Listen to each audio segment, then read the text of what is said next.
हाय लोगोफोर दिनै जों मोनसे गोदान जायगायाव फैदों उदालगुरि डिस्ट्रिक्टनि सिङाव थानाय जायगायावहाय मोनसे रिजर्ट गोदान एपइन्ट खालामदों बे एपइन्ट खालामनायाव जों दिनै फैदों बेनि नामानो जादों बडलेण्ड हेरिटेज एग्र' टुरिजम लोगोफोर नोंथांमोना दिनै ब्लगखौ मोजाङै मोजां नायलांबाय भिउखौ देखायहैनोसै नोंथांमोना जोंजों लोगोसे भिउखौ नायलांबाय थाबानो जाबाय थ'थ' जों बिदिब्ला स्टार्ट खालामदिनि बेबायदि भिउ दङ लोगोफोर सिंजों हाबबैबा नै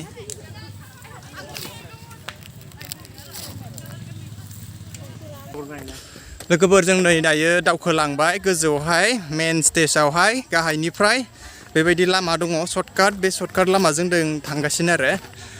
हाजोसो जायगाया बिराद गोजौ बेबायदि आयौ गोजौथार बा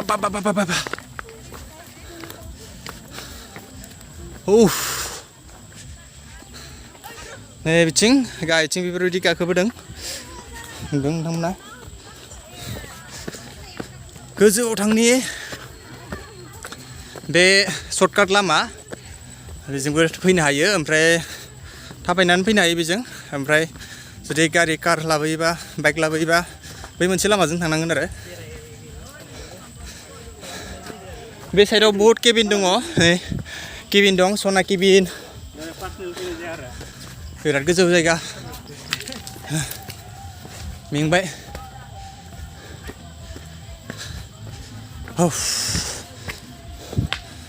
थिं केबिन दङ मेंबायलै बाबा नैबे जादों खबाइ केबिन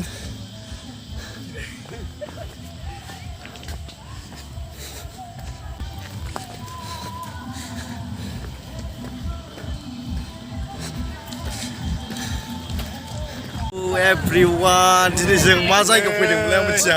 बेयो जादों गार' बस्ति ओमफ्राय आं नामखौ बावबाय नामा एसे गोरा बडलेण्ड हेरिटेज बडलेण्ड हेरिटेज माबायाव रिजर्टआव जों दिनै दंफैयो आंबो बिराद मोजां मोनदों दै जायगाखौ खिन्थु हेभिलै जायगाया हाजो दङ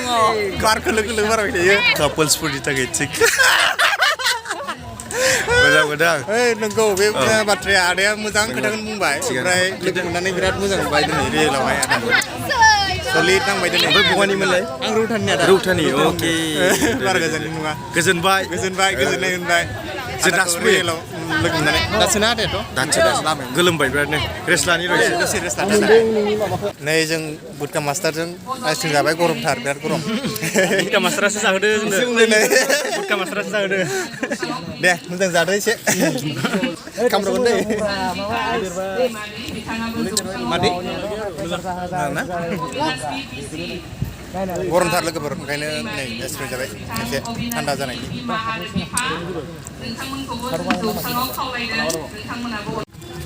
सान्दुं गोसाबाबो नै जोङो एसे बेरायबाय जों दङ लोगोसे जोंनि बर'नि गेजेराव सासे जाखांफुनाय इउटिउबार बुटका मास्टार होननानै बयबो मिथियो मा खबर सान्दुंआबो गोगोम दिनै नै जानो जोङो एसे रेडि लाइनाव थादों मोनजाथारसिगोन लाइनाव फैबायलै बिराद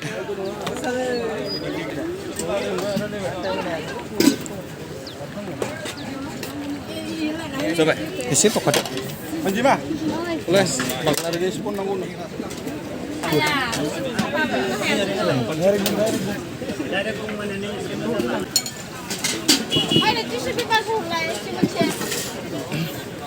Madi, टेस्टि नंना नङा ओंखामा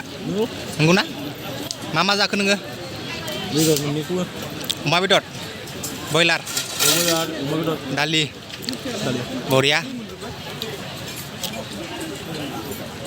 जागासिनो जों नै लोगोफोर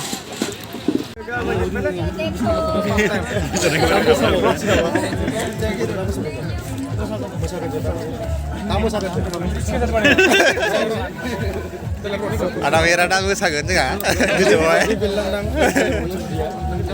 नायदो भिउआ ओरैबायदि मोजां नुहुरो गोजौनिफ्राय लोगोफोर बेबायदि आरो वाव लोगोफोर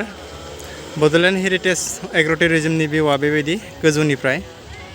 जों दायो गोजौनिफ्राय नाहरगासिनो दिनै ग्रेन्ड एपइन्टिं जादों ग्रेन्ड सेलिब्रेसन गोजौआवहाय दंफैयो जोङो नै गोजौजों बेरायफैदों बिराद मोजां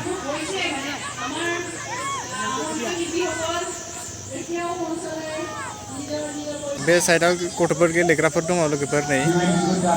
गेलेनो हायो बेबायदि आरो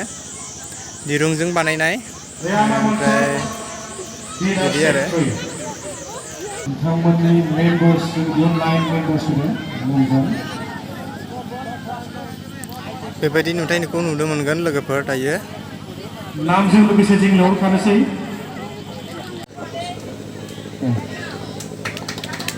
नैथियाव दङ जोंमा थामथियाव दङ तपन बर' फुर ब्लक ब्रैथियाव गोरबो खुंगुर ब्रैथियाव सालिक बसुमतारी नामा बाथियावसो दथियाव मेहेरवारि स्निथियाव मनिन्द्र बसुमतारी बिनि उनाव दाइनथियाव कमला सरगियारि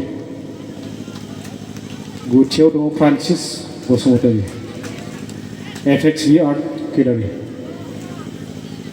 हामबाय नों बिथांमोनखौ दा जोङो बिनि गेजेरावनो जोंहा टाइमा एसे थाबरायनाय बिथांमोननिफ्राय सोर सासेया मा मेसेज होलांनो नागिरदों जोङो एसे लुबैदों जोंनिफ्राय जानानै बिनिखायनो आं नामखारिया जायानो हागोन बिथांखौ जोङो ससे बे प्रग्रामनि सोमोन्दै जायगानि सोमोन्दै भिउनि सोमोन्दै